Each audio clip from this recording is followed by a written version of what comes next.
বৌমা, তোমাকে এর আগে আমি বলিনি তুমি এরকম ড্রেস পরে কোথাও যাবে না? কেন? এই ড্রেসটা আবার খারাপ কোথায়? তুমি খুব ভালো করেই জানো আমাদের বাড়ির মেয়েরা এসব নোংরা ড্রেস পরে বাইরে বেরোয় না। আপনি এই ড্রেসটাকে খারাপ বললেন? আপনি জানেন এই ড্রেসটার দাম কত?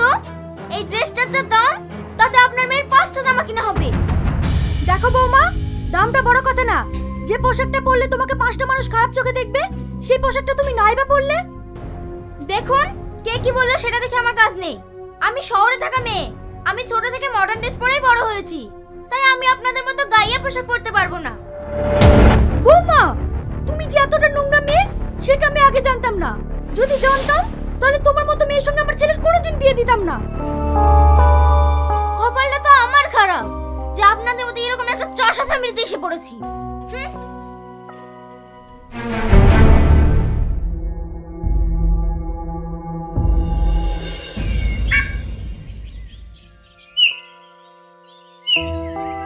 এই, ওটা রিয়াজের বউ না? হ্যাঁ, রিয়াজ একটা হাফেজ সাহেব, তার বউর এরকম পোশাক কেন? শহরের মেয়েকে বিয়ে করেছে, এরকম হবে না তো কেমন হবে? আজকাল শুধু শহরের না, গ্রামের মেয়েরাও এরকম সাজ পোশাক পরছে। তাছাড়া শুনলাম নাকি মেয়েটার মুখে বিশাল জোর, কারো কথা শোনে না।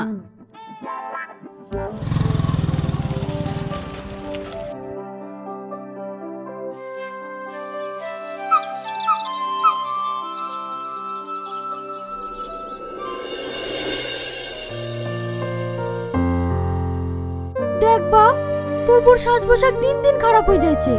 কিছু বলতে গেলে মুখে মুখে তর্ক করে। এইভাবে চলতে থাকলে সমাজ আমাদেরকে কোন চোখে দেখবে? আর তাছাড়া তুই হাফেজ সাহেব, তোর একটা সম্মান আছে, লোকে দেখলে তোকে কি বলবে?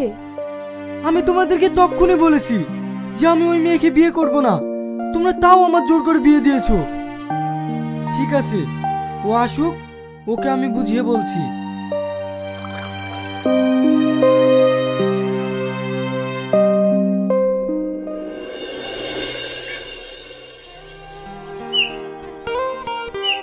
যাই বলিস, কাজের ফাঁকে আমরা সব বান্ধবীগুলো একসাথে দেখা করি, খুব ভালো লাগে। ভালো তো লাগবে, তোর বর তো একটা গাধা, তোকে কোনো কিছুতেই বাধা দেয় না, যত সমস্যা আমাদের। বাবা, আমার বর তো নাই গাধা, তোর বর আবার কি? সে তো তোর কথায় উঠবাস করে। না রে, ও এখন ভীষণ চালাক হয়ে গেছে, কিন্তু ও জানে না আমি কি জিনিস। আমার সাথে বেশি চালাকি করতে আসলে চাইট করে দেব। কি রে, তুই আবার মুড অফ করে বসে কেন? তোর মলপি স্বামী কিছু বলেছে নাকি? না রে, ও কিছু বলে না, ও ঠিক আছে। যত জ্বালা হয়েছে আমার ওই শাশুড়িকে নিয়ে, আমি যাই করতে যাই তাতেই বাধা দেয়। তাহলে আবার সমস্যা কোথায়? মেন লোকটা তো ঠিক আছে। লে, অত ভেবে লাভ নেই, আমাদের দুদিনের পৃথিবী, এনজয় করতে হবে।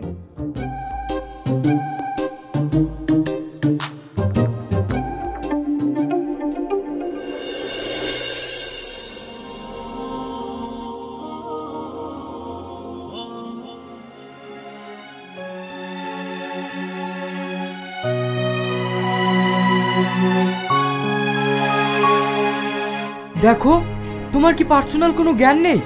আমি এখানে নামাজ পড়ছি আর তুমি বসে বসে মোবাইল বাজাচ্ছ। তুমি নামাজ পড়ছো তো আমি কি করব? আমি কি তোমাকে বাধা দিতে গিয়েছি? তুমি আর নামাজের মর্ম কি বুঝবে? একজন মুসলিম ঘরে মেয়ে হয়ে নামাজ তো পড়োই না। দয়া করে এসব বন্ধ করো। রাস্তাঘাটে বেড়ানোর জো নেই। সবাই আমাকে ধরে ধরে বলছে তোর বউ নাকি মদ সিগারেট খায়। এসব শুনতে কি ভালো লাগে বলো? আমি একজন হাফেজ সাহেব, আমার একটা মান সম্মান আছে। তুমি নিজের কথাটা না ভাবো, আমার কথাটা তো একটু ভাবো।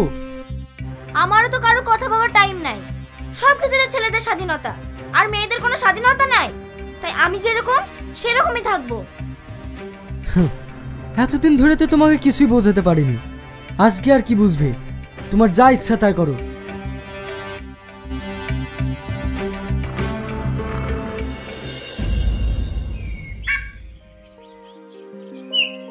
কি গো, এখন আবার সেজে গুজে তুমি কোথায় যাচ্ছ? তোমার তো কোনো কিছুতে খোঁজ খবর নাই। মেয়েটার বাড়িতে যে রোজ রোজ অশান্তি হচ্ছে, তুমি খোঁজ নিয়েছো? কই, পল্লবী তো আমাকে ফোন করেনি। তাহলে তুমি কেমন ভাবো? মেয়ে ফোন না করলে তার তুমি খোঁজ নেবা না, তাই আমার মেয়ে আমিই যাচ্ছি।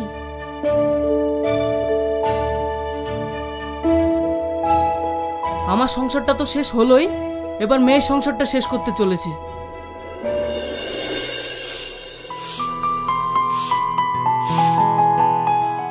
কি গো বৌমা, আজ আবার সকাল সকাল কোথায় যাচ্ছ? আজ আমার মা আসবে, তাই বাজারে যাচ্ছি। তোমার মা আসবে, তুমি তোমার স্বামীকে বলবে, তুমি কেন বাজারে যাচ্ছ? আমি গেলেই বা সমস্যা কোথায়? সমস্যা কিছুই নেই, তুমি এই বাড়ির বউ, আমি তোমাকে বাড়ি যেতে দেবো না। এই বাড়িতে থাকতে হলে আমি যা বলবো তাই শুনতে হবে, আর তোমার যা যা দরকার হবে আমার ছেলেকে বলবে, ও সব এনে দেবে। এই জেলখানা থেকে মানুষ বাস করে, থাকবো না আমি এই বাড়িতে। কি হয়েছে বুড়ি, তুই এভাবে কাঁদছিস কেন? আমি যাই করতে যাই তাতে এত সমস্যা, এই সব কিছুর জন্য দায়ী হচ্ছে তোমরা। এসব কি হচ্ছে বিয়ান? রোজ রোজ এইভাবে আমার মেয়ের সাথে ঝামেলা করেন কেন? দেখেন বুবু, আমরা একটা সাধারণ গ্রামে বাস করি, আমাদের একটা মান সম্মান আছে, আর আপনার মেয়ে নোংরা ড্রেস পরে যেখানে সেখানে চলে যায়, আর আমরা কিছু বলতে গেলেই আপনার মেয়ের কাছে খারাপ হয়ে যায়। ও বাচ্চা মেয়ে, ওর বয়সের বা কি হয়েছে? এখন পড়বে না তো কখন পড়বে? আপনার মতন বয়স হোক, ও ঠিক হয়ে যাবে। সে তো বয়স হলে কি হবে দেখতে পাচ্ছি, আপনারও তো বয়স হয়েছে, আপনি আবার কি পরিবর্তন হয়েছেন? যেমন মা তেমন মেয়ে। কি বললে? এই বুড়ি তুই চুপ কর, বড়দের মধ্যে কথা বলিস না। দেখিছো মা, দেখিছো এরা তোমাকেও ছাড়ছে না, তাহলে তুমিই বলো আমি এখানে কিভাবে থাকি? তোকে আর এখানে থাকতে হবে না, আমি এখনই তোকে এখান থেকে নিয়ে চলে যাব, চল। দেখেন বুবু, এটা আপনি ঠিক করছেন না, আপনি এইভাবে কেন নিয়ে যাচ্ছেন? ও এখন যাক, ঠিক সময় হলে চলে আসবে।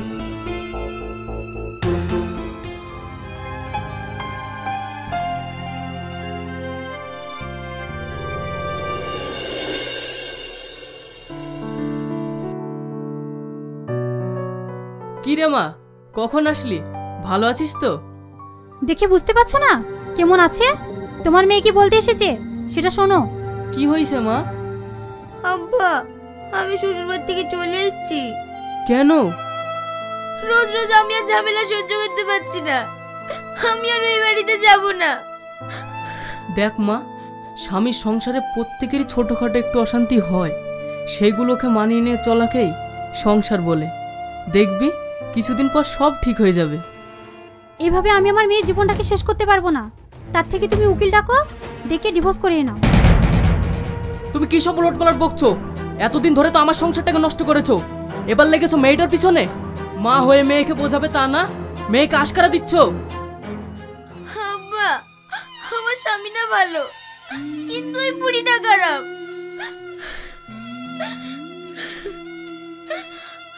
আব্বা, একটু কাজ করলে হয় না? কি কাজ? তুমি তো ডাক্তার, তুমি তো সবকিছুরই ওষুধ দাও, তুমি আমাকে এমন কিছু দাও যেটা খেলে বুড়ি মারা যাবে। এটা তুই কি বলছিস? এটা আমি কোনোভাবেই করতে পারবো না। তা পারবে কেন? মেয়েটা মরুক, সেটা তো চাইছো। আমি ওষুধ দিয়ে দিচ্ছি, জেল খাটতে পারবে তো? হ্যাঁ আব্বু, তুমি এমন কিছু ওষুধ দাও যেটা খেলে একদিনে মরবে না, আস্তে আস্তে মরবে। ঠিক আছে, তোদের সুখেই আমার সুখ।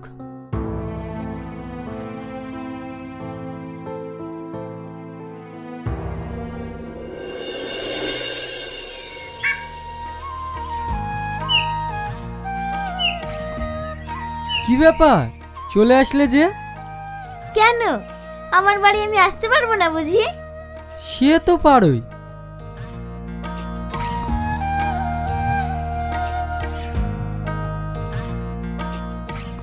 মা, সূর্য আজ কোন থেকে উঠেছে? ব্যাপারটা আজ কেমন কেমন লাগছে না? সেটাই তো ভাবছি।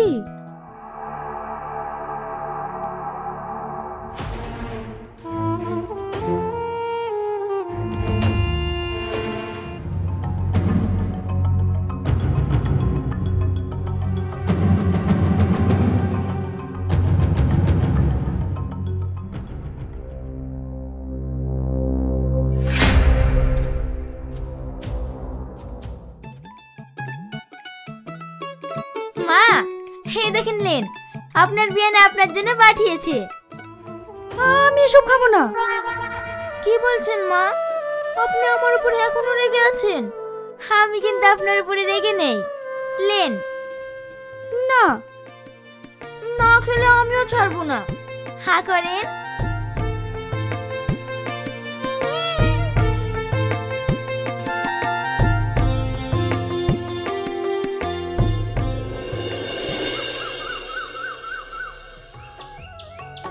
মা, আমার রান্না সব কমপ্লিট। আপনারা হাত মুখ ধুয়ে খেলেন? বৌমা, তুমি ঘুম থেকে কখন উঠেছো? মা, আমি ঘুম থেকে ভোরবেলায় উঠেছি। উঠে বাড়িঘর পরিষ্কার করে রান্না বান্না সব সেরে ফেলেছি। যান, আপনারা হাত মুখ ধুয়ে এসে খেলেন।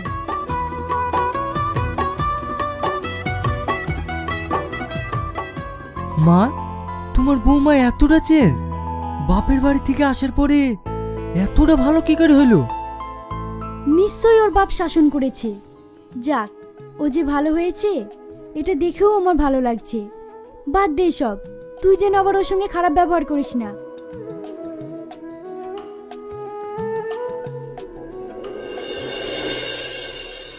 আমি কি কাজটা ঠিক করছি? খালি খালি ভালো সংসারটাকে নষ্ট করছি। এরা তো আমাকে খারাপ কিছু বলে না, যা বলে আমার ভালোর জন্যই বলে।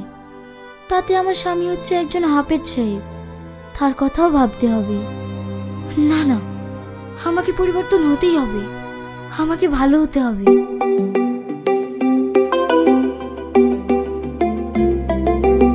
হ্যালো। হ্যাঁ মা, বলো।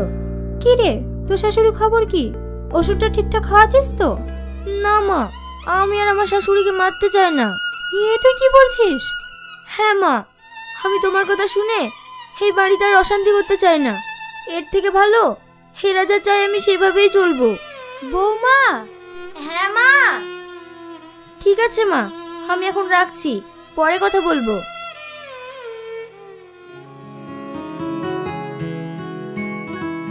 মা আমাকে ডাকছেন? হ্যাঁ মা, বলছি তোমার চুলগুলো কদিন ধরে দেখছি উস্কো খুস্কো হয়ে আছে। আসো, একটু তেল দিয়ে দিই। ঠিক আছে মা।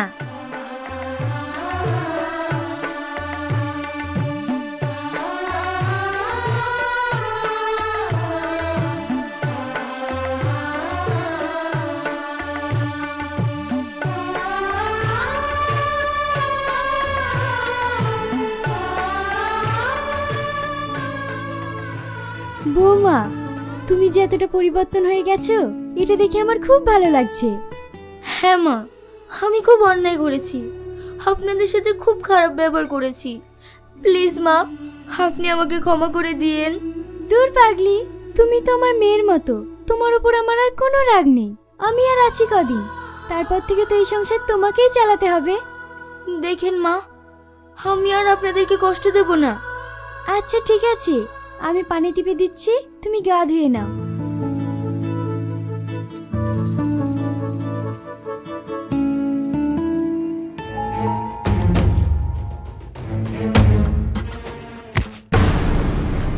মা, মা, মা, কি হয়েছে তোমার? মা কথা বলছো না কেন? মা, মা, ও গো, তুমি তাড়াতাড়ি আসো। দেখো মা আর কথা বলছো না। মা, মা।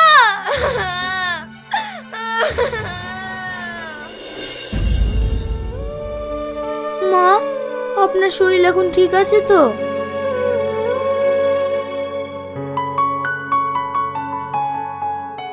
হ্যাঁ মা, আমি ভালো আছি।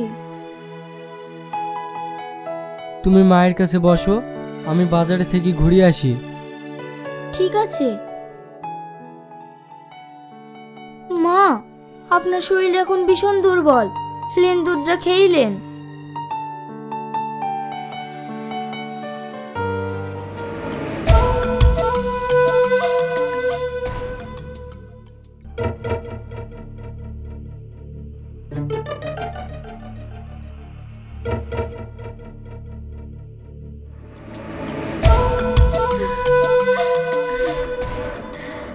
বৌমা, তুমি আমাকে কি খাওয়ালে?